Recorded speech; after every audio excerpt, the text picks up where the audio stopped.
Well, today is the tough stuff, which everyone's always excited about. I know you like it when it's the tough stuff. This is the teaching that most people, well, some people will struggle through.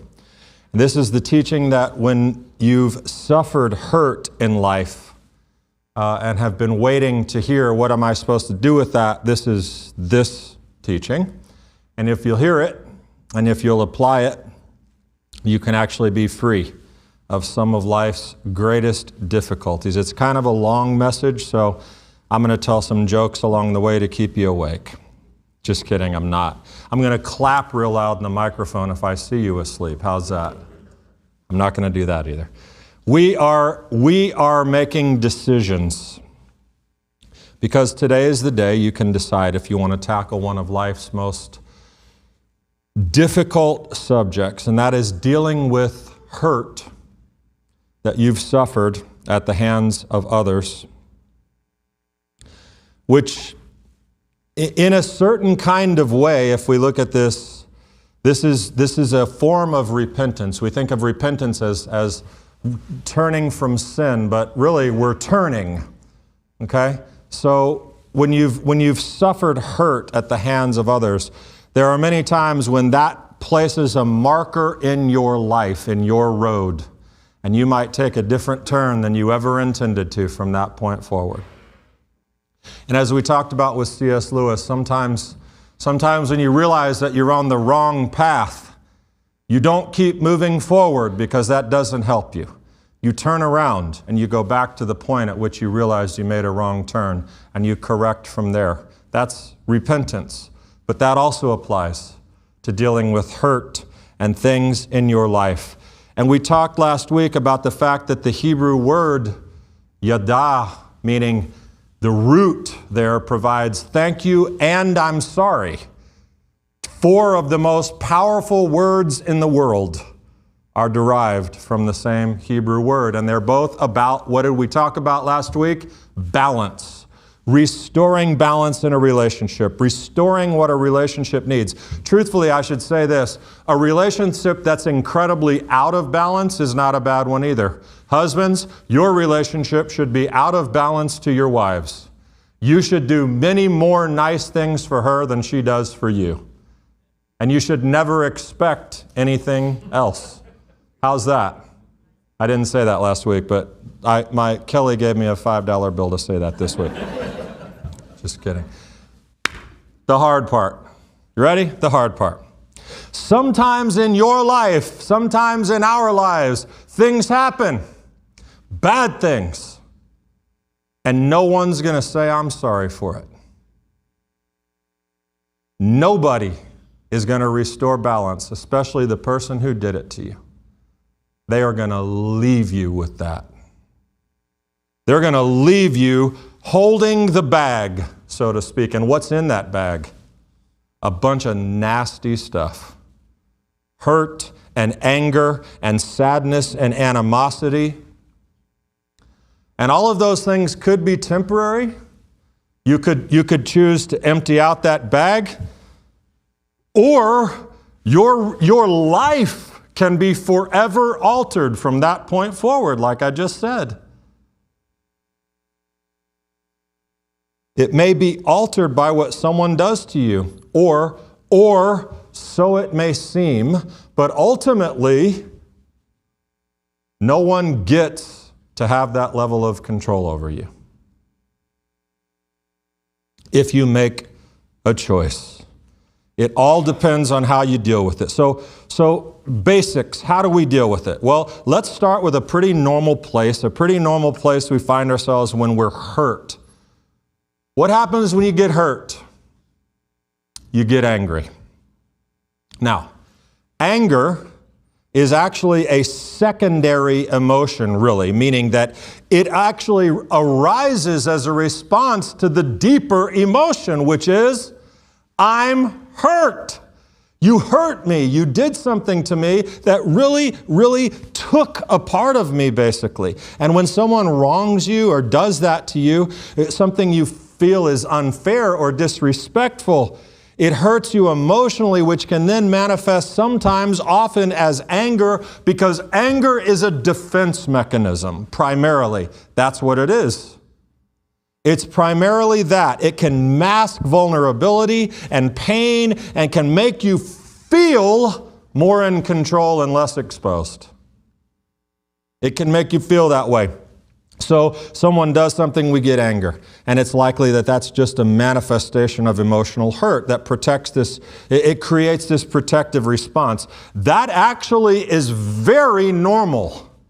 It's not inevitable, but it's very, very normal.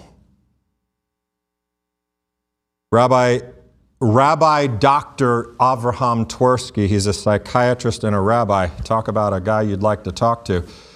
He's an author. He gives a helpful look at some stages of anger. First of all, this manifestation stage. The feeling of anger, this natural reaction we have when something happens. I want to tell you a story. Anyone know what Lashon Hara is? Evil speech, talking bad about people. Anyone know who the master teacher against Lashon Hara is? His name was Israel Meir Kagan, better known as the Chofetz Chaim. He is a master. You read his books, you'll never want to say another word again. Because he talks about how powerful your tongue is and how much hurt it can do to people. But here's a funny story about anger. The Chofetz Chaim, he had a lot of disciples. They would notice that he would go into the synagogue and pray regularly by himself. So one night, sneaky little disciples, they snuck into the sanctuary and they listened as the Chofetz Chaim stood before the altar and prayed. And you know what he said? My God, help me deal with this anger. The Chofetz Chaim, the guy who is the master of not being angry. Because everyone gets angry. It's a natural inclination. It is raw anger is a physical state of readiness. It's, as I said, in response to something usually. But you have an increased adrenaline secretion. You have an increased blood pressure. You have a heightened awareness. You have preparedness. You have power. You're waiting. And it just can instantly show up. It's a miracle of your body, actually. Neil Warren, certainly probably an evolutionist, but he makes a good point. An impressive gift which comes as part of our biological inheritance. I would say we inherited it from God, the Creator who made us. But we don't have to talk about that. It's a survival tactic. It's a way to assert yourself. It's sort of a neutral state. It's a physiological and a psychological state. But then there's the next part. And what comes next after the anger wells up inside of you. What's about to happen? I don't know. That's up to you. The next phase is how you react to the anger, to the choice that you make. Some people, and you've met them, God forbid you might be one. I have been for much of my life, and sometimes, sadly, still am. A person who makes a bad choice in reaction to anger, and it's not anger anymore, it becomes aggression. It is a revenge response. It is, no way, you're not getting one over on me. I'm about to rebalance this equation by completely belittling you, hurting you, worse. Whatever, worse. Your reaction to the anger is the choice you make. We decide. We might respond in statement, in like I said, physical, but there's this aggressive revenge component that some people exhibit. There's another choice. What is the other choice? I don't respond at all. Very tough choice. We're watching a show. You know what a blue zone is? Blue zones are these places where people live like they're, what's it called? Centenarians. These are people over 100. So there's a show on Netflix about blue zones, and Kelly and I have been watching it. And one of the places is Okinawa, Japan.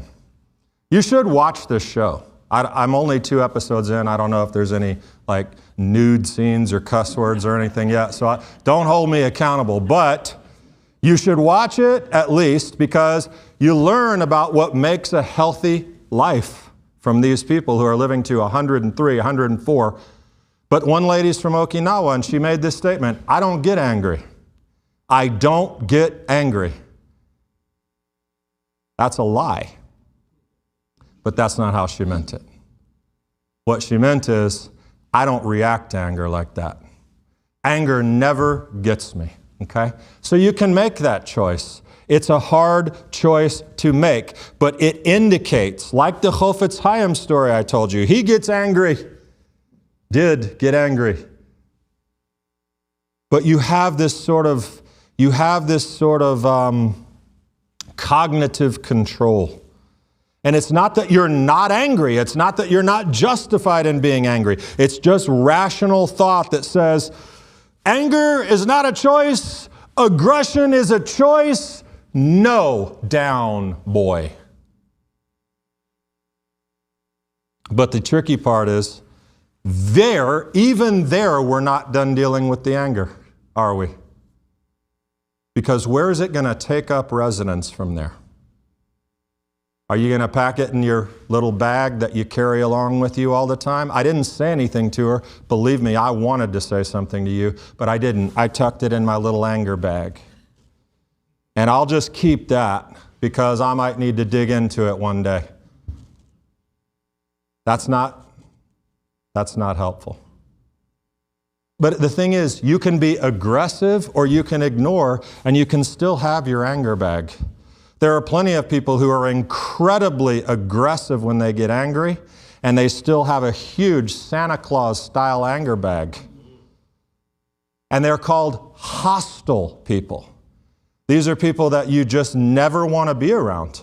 They're toting around such a big St. Nick anger bag that you never know what's going to happen with them. They don't make good choices. But it's not that much better when you have the repressor, who is also carrying around a huge load of anger. It's just like we were talking about last week about being imbalanced. This person is literally under the weight, and they become a recluse, and they become angry in their own way. And I want to tell you something.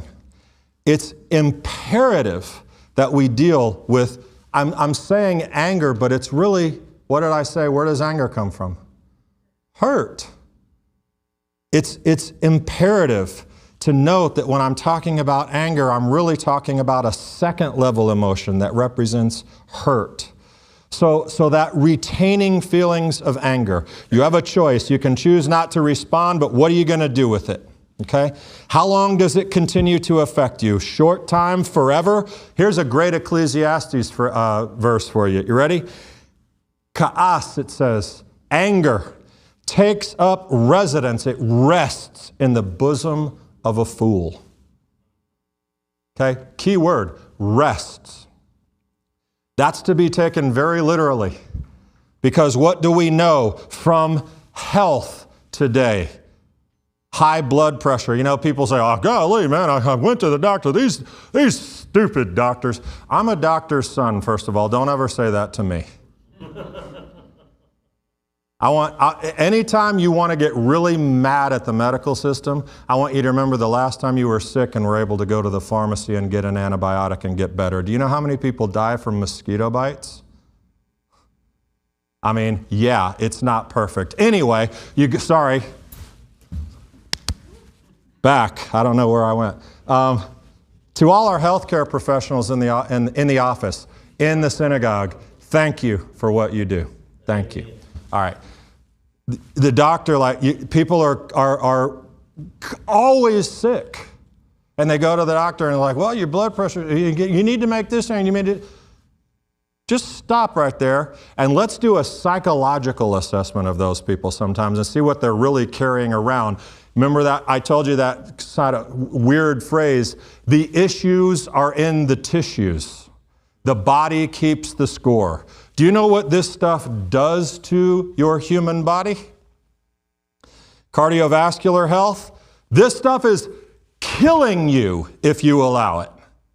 If you keep filling up an anger bag and you're toting around, your heart is suffering, not just spiritually, emotionally, physically, cardiovascular. Your immune system is suppressed. You have inflammation in your body. You have a mental health impact. You have a relationship impact. You have a major quality of life impact. You can't even sleep. You have sleep deprivation. Not all of those, and somebody might say, well, none of that's me, and I'm super angry. Give it time, buddy. But the question of the day is this: what do I do when I've been hurt so deeply, developed such anger from my hurt, from these traumatic memories, and no one is going to balance it out? There is no one. This person who did this is not lining up to talk to me. They're not reaching out. I don't care what time of the Hebrew calendar is. What do? I've been wronged, and I'm angry, and I'm hurt. And Rabbi, you told me that I can't be aggressive, and you told me that I can't just suppress it, repress it. What do you want me to do? Act like it never happened? You want me to just flip a switch? How do we heal? We make a choice. It starts with a choice. We make a choice that we make for ourselves. We forgive. And that's where someone says, you have no idea what's happened to me. I'm not even listening anymore. You have no clue. No, I do. I've worked with a lot of people over decades from deep, deep places of hurt. So just keep listening. We forgive. But the relationship is out of balance. They have one up on me. They hurt me. They won't pay for it. Here's the hard truth. Sometimes they won't, and they can't. They might be dead. They might be so far out of your life that you're never going to have the opportunity for any reconciliation or to hear them say those all-important words, I'm sorry. You know, we always hope that there's this possibility of reconciliation, but sometimes, let's face it, there's not. So we ask a different question. We ask a different question. All right, it happened. I'm angry. I'm hurt. Who's going to suffer for it? Me? I've already been wronged. I've already been hurt. I'm going to self-subject myself to more agony and hurt? It's not rational, but emotions are not rational. That's not a good answer to say, you're stupid, just fix it. But think about it. Why would I choose that? When all I'm really in control of are my choices. Why would I choose that? But wait. You expect me to give some scumbag, loser person who did this to me a pass? You want me to just let them off the hook? That's what you're suggesting is the fix? Someone who could care less, they may even revel in the fact that they hurt me this badly? That's the solution? You want me to give them a gift? No, I don't want you to give them a gift. That's the misconception. I want you to give yourself one. I want you to give yourself one. A gift to you, an act of self-preservation, an absolutely appropriate time to Justin Bieber it. Love yourself. Love yourself. Give yourself a gift. There's no better definition than loving oneself is to protect yourself from a path of destruction that's self-imposed. Because when we peel back all the layers, that is it. Dr. Twersky, thank you. Forgiveness, he says, is not approving the action, justifying the behavior, reconciliation. It's not necessarily an apology from the offender because, like I said, sometimes that day never comes. Sometimes it's impossible. They never made it right. Left me holding that bag, holding it tight. But like I said, just think about it. Whatever you have, whatever the thing is or things, allowing someone else to be in control of your thoughts and your heart and your emotion. You don't have to do that.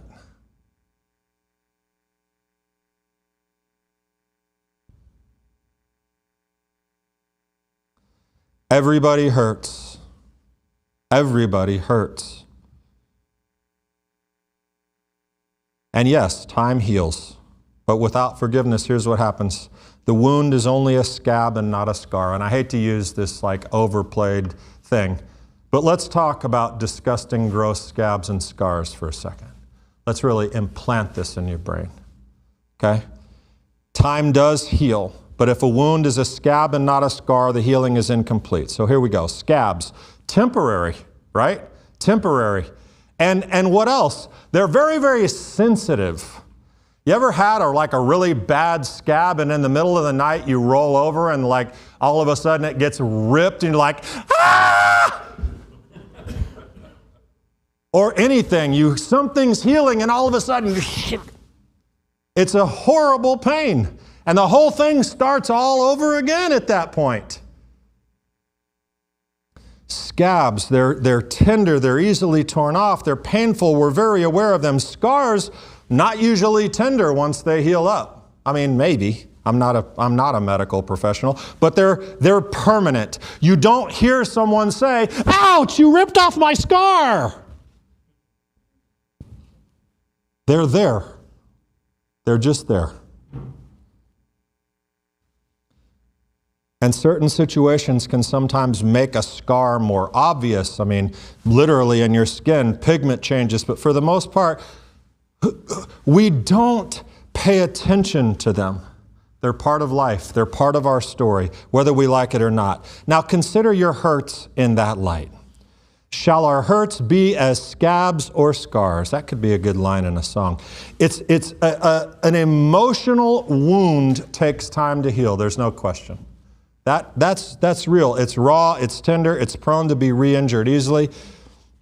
But don't we want to see it move through that healing process and become something we learn to live with? It's always there once it moves from scab to scar. It's always there, but it doesn't monopolize our attention. It doesn't even get any merit or focus. It has none of our energy, except for very rare moments. As a scab is healing, it can keep you up at night. It throbs. It's uncomfortable. It has to be cleaned and dressed and addressed. And then through the care we administer to that, it heals and it gets better. We provide care. And again, to be very, very, very, very clear, what I'm telling you about forgiveness, and will tell you and conclude this thing in a minute, is this. I am in no way suggesting that you leave here today or right now you sit in these pretty purple chairs and say, "Doggone it, Rabbi, you're right. I made a choice. I'm not angry anymore." This is work.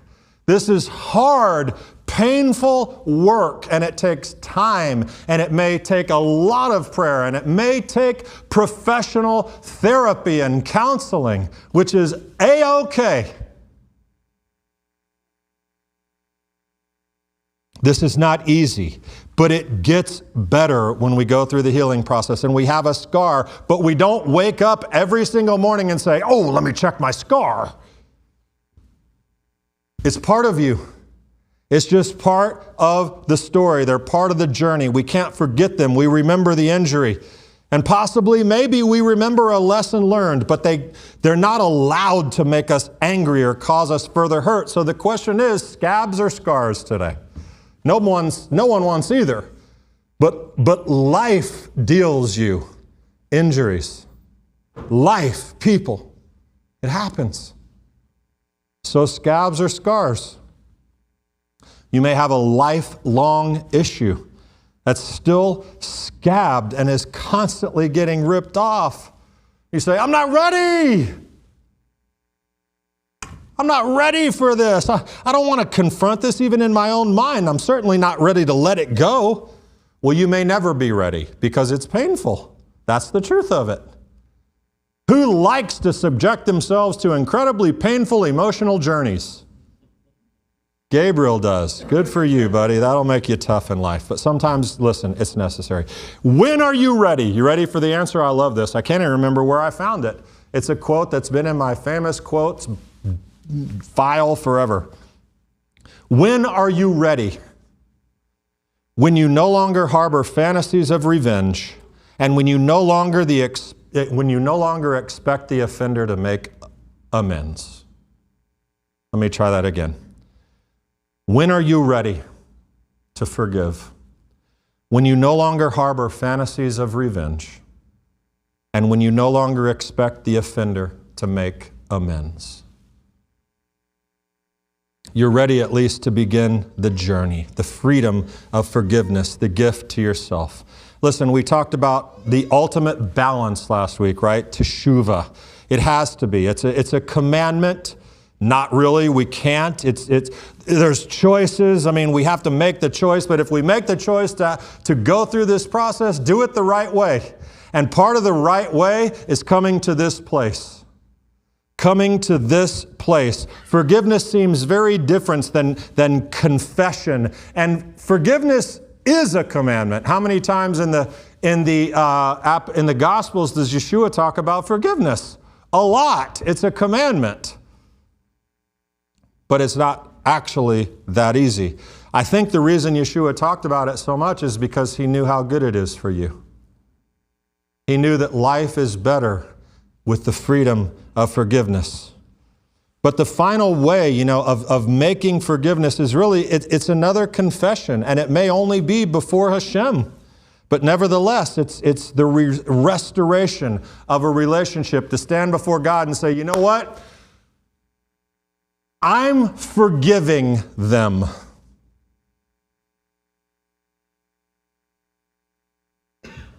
God, as I stand before you, I forgive this person. And it doesn't mean we forget, and it doesn't mean we forget the scars, as I just mentioned. It doesn't mean we release them from responsibility. Dr. Twersky's words, it doesn't mean we approve the action. It doesn't mean we justify the behavior. It doesn't mean that there's going to be this incredible reconciliation. But God hears it, and He joins with you, and He weeps with you, and you go forward with Him with relationship that is restored for you, and that is powerful. And that is a form of confession. And there's really hard to say those words. You know why? Confession, right? We talked about how important it is to say it out. Unspoken is undone. When you have thoughts in your mind of, oh, one day I'm going to forgive. I think I have forgiven, and it's all in here. When you give it life, when you speak it out into the world, it takes on life. I mean it. I'm saying it. I forgive. And that brings to mind, just very briefly, brings to mind the bedtime Shema. Anyone familiar with the bedtime Shema? It's in any traditional Siddur. It says these words, every night before bed. I hereby forgive anyone who has angered or provoked me or sinned against me physically or financially or by failing to give me due respect or in any other matter relating to me, involuntarily or willingly, inadvertently or deliberately, whether in word or deed. Let no one incur punishment because of me. That's quite a way to go to bed, isn't it?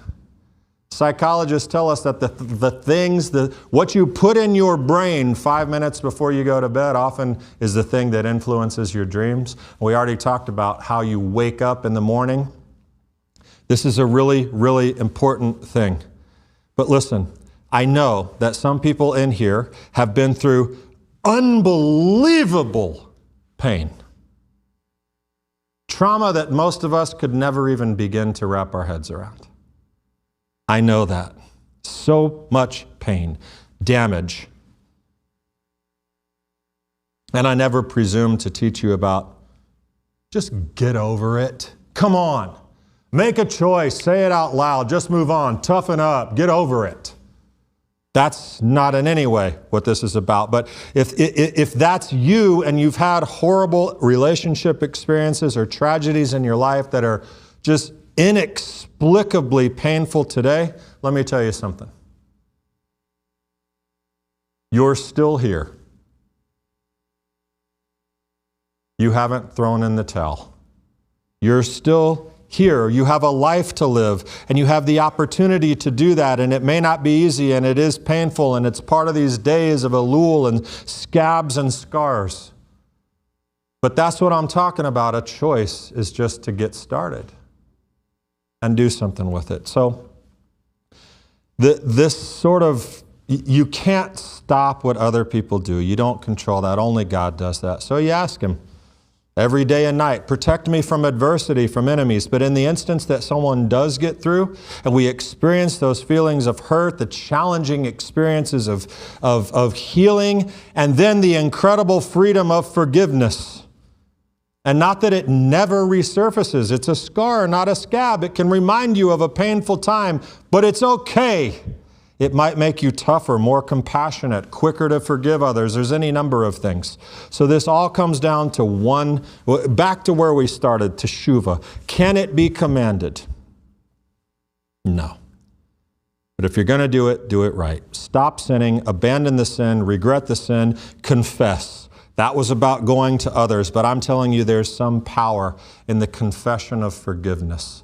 To put it out there, start the journey, make it very real. And the toughest part of the conclusion, or of that process, the conclusion is this confession you make to yourself. I'm gonna let it go. I'm gonna forgive it.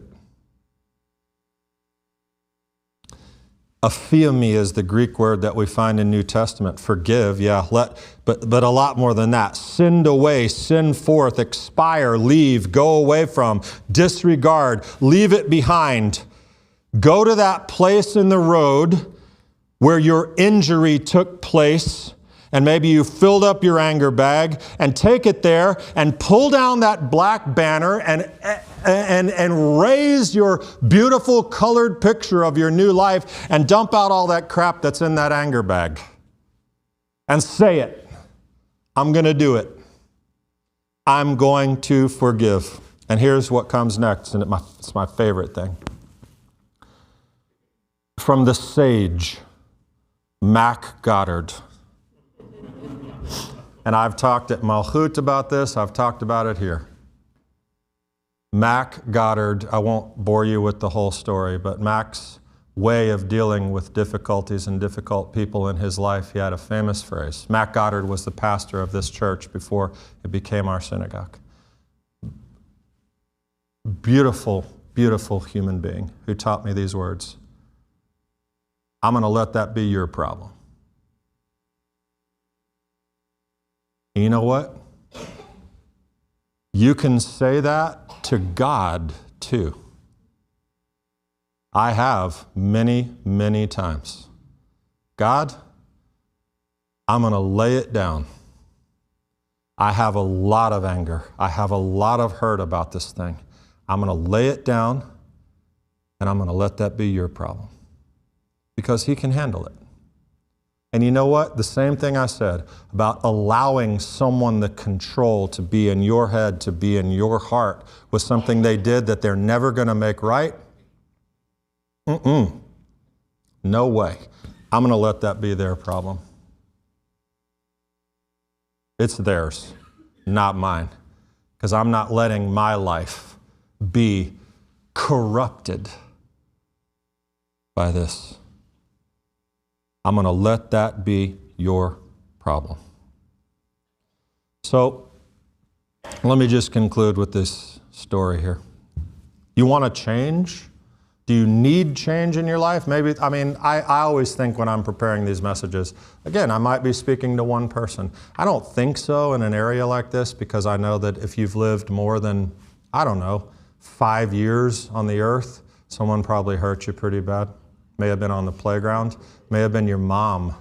It may have been a coworker. God only knows. It may have been a criminal who did something just unspeakable to you. And it's for everyone to hear these words, because I think we all have it. Shlomo Carlebach, who is actually the rabbi cantor in Israel, who he wrote hundreds of liturgical and Hebrew songs, one of which is Mimkom Malkeinu. That's a Carlebach tune. But Shlomo Carlebach came to the U.S. from Austria as a teenager. He was a refugee from the Nazis. And every so often, he would go back to Austria and Germany to give concerts, and people would ask him, seriously, how can you go back there? How can you go back there and give concerts? Don't you hate them? The Austrians and the Germans? I mean, don't you hate them after what they did to you and your family? And this is how Reb Shlomo would respond. I only have one soul. If I had two souls, I would gladly devote one of them to hating the Germans and Austrians full time. But I don't.